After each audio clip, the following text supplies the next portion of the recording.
katuturan ng totalitarianismo. Matapos ang unang digmaang pandaigdig, humarap ang mundo sa malalaking suliranin, politikal, pangkalusugan at pang-ekonomiya.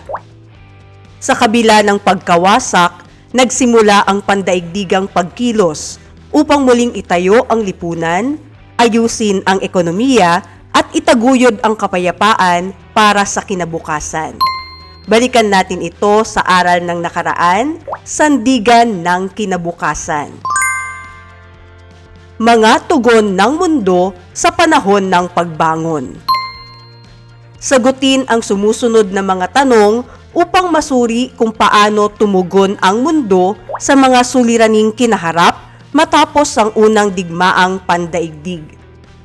Ano ang kasunduang pangkapayapaan na formal na nagwakas sa unang digmaang pandaigdig noong 1919? Treaty of Versailles. Aling bansa ang pinatawan ng pinakamahigpit na parusa matapos ang unang digmaang pandaigdig? Germany. Sina Woodrow Wilson, George Clemenceau, Vittorio Orlando at David Lloyd George ay kilala sa kasaysayan bilang The Big Four.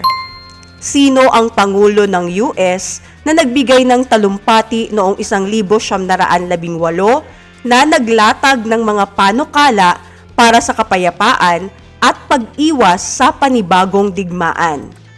Woodrow Wilson. Ano ang pangunahing nilalaman ng talumpating pangkapayapaan na inilahad ng Pangulo ng US noong 1918?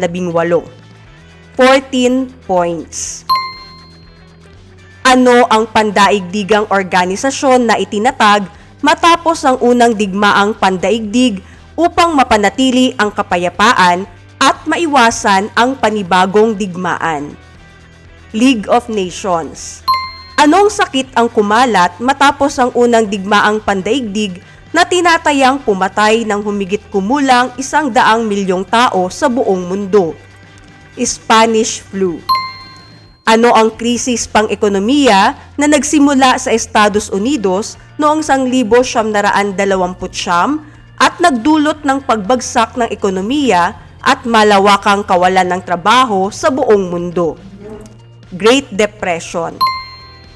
Sino ang Pangulo ng US na nanungkulan simula 1933 at nagpatupad ng mga reforma upang makabangon ang bansa mula sa Great Depression? Franklin D. Roosevelt. Ano ang programang ipinatupad ng pamahalaan ng US upang matulungan ang mamamayan na makabangon mula sa Great Depression? New Deal. Matapos makabangon mula sa digmaan, hindi lahat ng bansa ay nakakita ng tunay na kapayapaan at kaayusan. Ang pagkawasak ng ekonomiya, tensyong pampolitika at takot sa seguridad ay nagbukas ng puwang para sa mga leader na maglatag ng mahigpit na kontrol sa kanilang mamamayan bilang solusyon sa kaguluhan. Sa gitna ng kawalan ng katiyakan, lumitaw ang ideya na mas maayos kung isang tao o partido ang may hawak ng lahat ng desisyon. Isang sistema kung saan halos kontrolado ng iisang kapangyarihan ang bawat aspeto ng buhay ng mamamayan. Remote control. Sino ang may hawak? Isulat ang malaya kung ang tao ay may kalayaan sa pagpapasya. Kontrolado kung ang kilos o desisyon ay hawak at pinamamahalaan ng ibang tao o institusyon. Nakapipili si Juan ng kursong nais niyang kunin sa kolehiyo. Malaya. Bawal magsalita laban sa mayor at may kaparusahan kapag ginawa ito. Kontrolado. Iisa lamang ang channel sa telebisyon at puro tungkol sa kabayanihan ng Pangulo ang ipinapalabas. Kontrolado. Lahat ng negosyo ay pag-aari ng pamahalaan at ipinagbabawal ang maliit na negosyo. Kontrolado. Kinokontrol ng guro ang lahat ng proyekto ng mag-aaral, kabilang kung sino ang maaaring makasama sa grupo. Kontrolado. May kalayaan o kontrolado? Paano kung ang bawat araw ay puno ng restriksyon at kakaunti ang kalayaan sa pagpapasya? Nakaka-stress ba? O parang may stiff neck na sa dami ng bawal? Paano kung sa classroom, iisa lamang ang may ganap na kapangyarihan? Mula sa kulay ng medyas, iniisip bago matulog, hanggang sa pagpili ng kaibigan o crush. Katanggap-tanggap kaya ang ganitong sitwasyon? Ano ang magiging epekto nito sa kalayaan at pananagutan ng bawat isa? Sa kasaysayan, may mga bansa na pinili ang ganitong uri ng pamamahala bilang sagot sa kaguluhan at krisis. Ang sistemang ito ay tinatawag na totalitarianismo. Mula sa salitang total na nangangahulugang ganap o lubos na kontrol ng Estado sa buhay ng mamamayan. Dahil dito, layunin ng aralin ngayon na naipaliliwanag ang konsepto ng totalitarianismo at ang pagkakaiba nito sa authoritarianismo. Nakapagsusuri sa pamamagitan ng pagbuo ng concept map ng ugnayan ng bawat katangian ng totalitarianismo sa paglabag sa kalayaan, karapatan at partisipasyon ng mamamayan sa isang demokratikong lipunan. At nakapagpapakita ng malasakit sa lipunan at kamalayang pansibiko sa pamamagitan ng drawing, roleplay, talakayan o journal entry tungkol sa epekto ng totalitarianismo sa kalayaan at karapatan ng mamamayan. Sa pag-aaral ng kasaysayan, mahalagang maunawaan na ang kapangyarihan ay maaaring magdala ng kaayusan.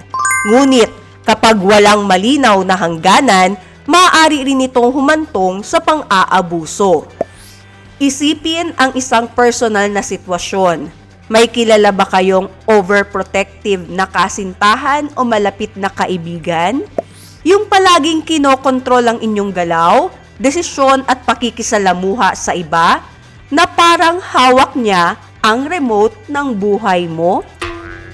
Kung ang toxic jowa ay kontrolado ang relasyon, ang totalitarianismo naman ay kumokontrol sa buhay ng mamamayan, mula sa gobyerno at ekonomiya hanggang sa personal na desisyon. Sa ganitong sistema, ang bansa ay parang robot na may iisang remote control na hawak ng diktador. Totalitarianismo ay uri ng pamahalaan na may sentralisadong kontrol sa halos lahat ng aspeto ng pampubliko at pribadong buhay ng mamamayan, pinamumunuan ng iisang partido o pinuno. Karaniwang iniuugnay sa authoritarianismo, ngunit may mas mataas na antas ng kontrol at paniniil na naglalayong dominahin ang politika, ekonomiya, kultura, relihiyon, paniniwala at kaugalian ng mamamayan. Mga katangian ng totalitarianismo. Centralized party. Pinamumunuan ng iisang partido at sentralisadong autoridad. Iisang partido o maliit na grupo lang ang may hawak ng kapangyarihan. Ang lahat ng sangay ng pamahalaan at pangunahing desisyon ay kontrolado ng partidong ito. Sentralisado rin ito dahil lahat ng kautusan at polisiya ay nagmumula lamang sa pinuno ng partido. Organized economy. Ang ekonomiya ay kontrolado ng Estado. Ang Estado ang kumokontrol sa ekonomiya, kabilang ang malalaking industriya. Ang pribadong negosyong pag-aari ng mga individual at grupo ay nasa mahigpit na regulasyon ng pamahalaan. Sa pangkalahatan, ang mga polisiyang pang-ekonomiya ay nakatuon sa pagsuporta sa mga layunin ng pamahalaan. Narrowed education and culture. Mahigpit na regulasyon sa edukasyon at kultura. Kontrolado ng Estado ang edukasyon at kultura upang tiyakin na ang kasaysayan, literatura, sining at iba pang aspekto ng buhay ay alinsunod sa ideolohiya ng rehimen. Tight control over the opposition. Pagsugpo sa anumang pagsalungat o hindi pagsang-ayon sa mga polisiya ng pamahalaan. Aktibo ang pamahalaan sa pagsugpo sa oposisyon, pamumuna at iba pang kritisismo. Ginagawa ito sa pamamagitan ng censorship, pagbilanggo sa mga kalabang politiko o hindi kaya'y paggamit ng karahasan upang mawala ang mga banta sa pamahalaan. Regulated propaganda. Malawakang paggamit ng propaganda sa pagpapakalat ng ideolohiya. Malawakang ginagamit ang propaganda upang hubugin ang opinyon at paniniwala ng publiko. Pinapalaganap ang positibong imahe ng pinuno, pinapahina ang imahe ng mga kalaban at ipinapakita ang ideya ng Estado bilang tama at makatarungan. Observation, pagsubaybay, pag-eespiya at limitadong kalayaang sibil. Sistematikong sinusubaybayan ng pamahalaan ang mamamayan. Limitado ang kalayaan sa pamamahayag, pagpupulong at ilang aktibidad upang matiyak na walang oposisyon o kritisismo laban sa rehimen. Large military, militarisasyon. Malaki at malakas ang pwersang militar ng Estado upang mapanatili ang kaayusan, makontrol ang mga banta at depensahan ng bansa laban sa panloob at panlabas na panganib. Muli, ang mga katangian ng totalitarianismo ay control, centralized party, organized economy, narrowed education and culture, tight control over the opposition, regulated propaganda, observation at large military. Sino ang may hawak ng remote? Tukuyin ang inilalarawan ng bawat pahayag. Uri ng pamahalaan na may sentralisadong kontrol sa halos lahat ng aspeto ng pampubliko at pribadong buhay ng mamamayan. Totalitarianismo. Sistemang pamahalaan kung saan ang kapangyarihan ay nakatuon sa pinuno o iilang tao, ngunit hindi ganap na kontrolado ang lahat ng aspeto ng buhay ng mamamayan. Authoritarianismo. Katangian ng pamahalaan na nagpapakita na ang kapangyarihan at pagpapasya ay nakapokus sa iisang pinuno o partido. Sentralisado. Pamamaraan ng pamahalaan sa pag-impluwensya at pagkontrol sa kaisipan at opinyon ng mamamayan sa pamamagitan ng piniling at kontroladong impormasyon. Propaganda. Katangian ng totalitarianismo na nagpapakita ng malakas at malawak na puwersang militar bilang paraan upang mapanatili ang kaayusan at kontrol sa lipunan. Militarisasyon.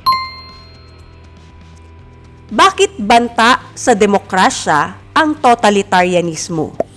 Sa pamamagitan ng paggawa ng concept map, pangatwiranan, kung paano nagiging banta sa demokrasya ang mga katangian ng totalitarianismo. Sa pamamagitan ng malinaw na pagpapakita ng ugnayan ng bawat katangian sa paglabag sa kalayaan, karapatan at partisipasyon ng mamamayan sa isang demokratikong lipunan. Halimbawa ng concept map.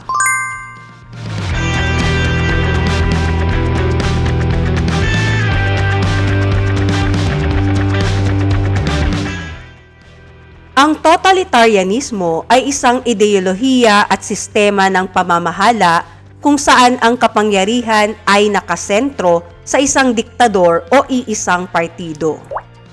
Hula Who, The Dictator Edition. Tukuyin ang diktador at kung saan sila kabilang.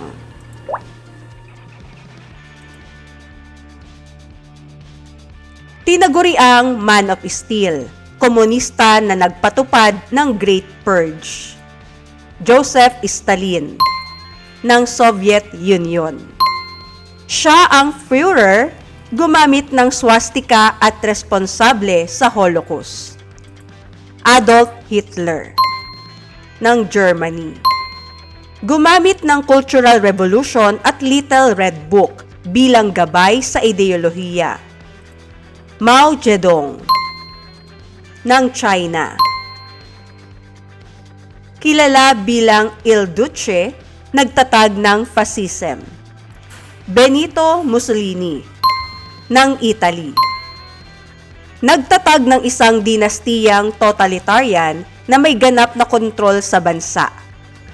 Kim Il-sung ng North Korea.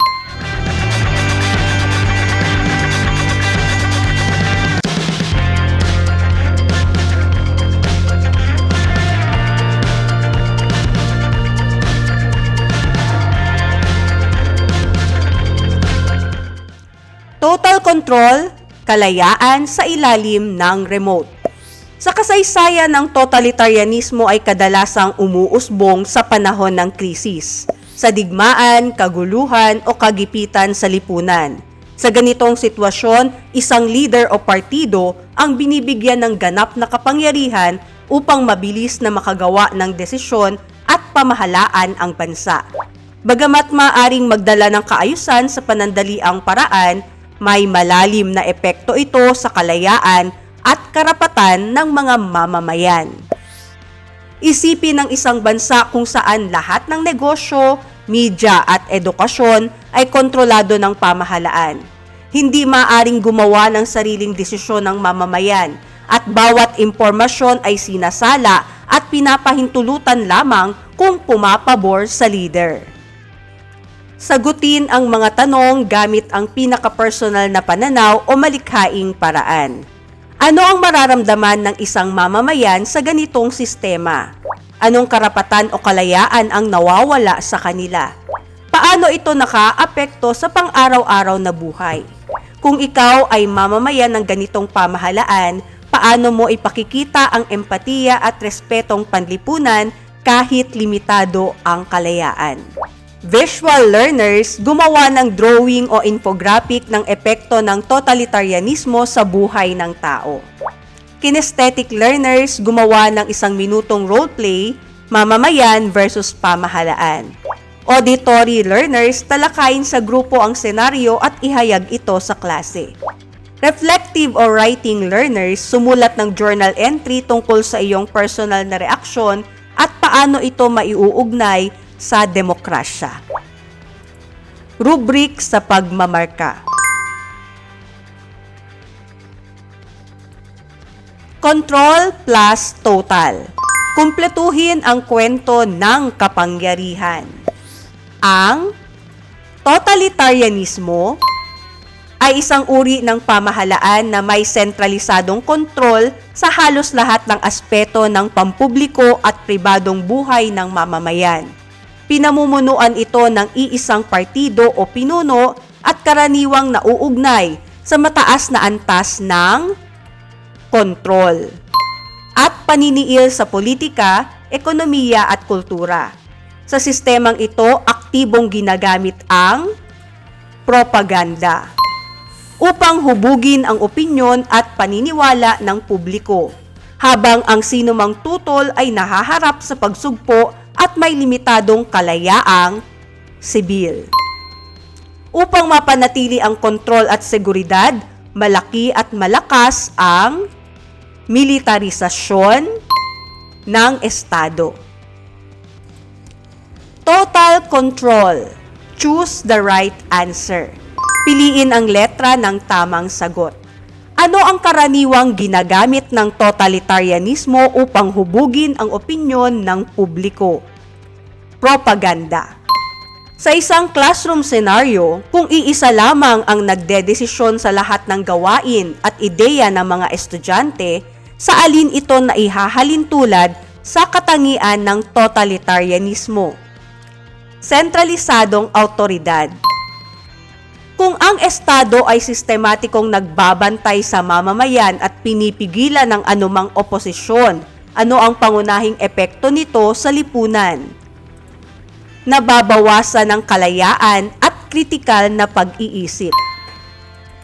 Alin sa mga sumusunod ang pinakamahalagang banta ng totalitarianismo sa demokrasya? Limitadong karapatan sa pamamahayag at malayang pagdedesisyon. Kung ikaw ay isang mamamayan sa ilalim ng totalitarianismo, alin ang makabuluhang paraan upang maipakita ang kritikal na pag-iisip nang hindi direktang lumalaban sa pamahalaan? Makilahok sa maingat ngunit mapayapang talakayan tungkol sa kasaysayan at lipunan. Ang totalitarianismo ay hindi nagsisimula sa biglaang pagkawala ng kalayaan, kundi sa unti-unting pagsuko nito.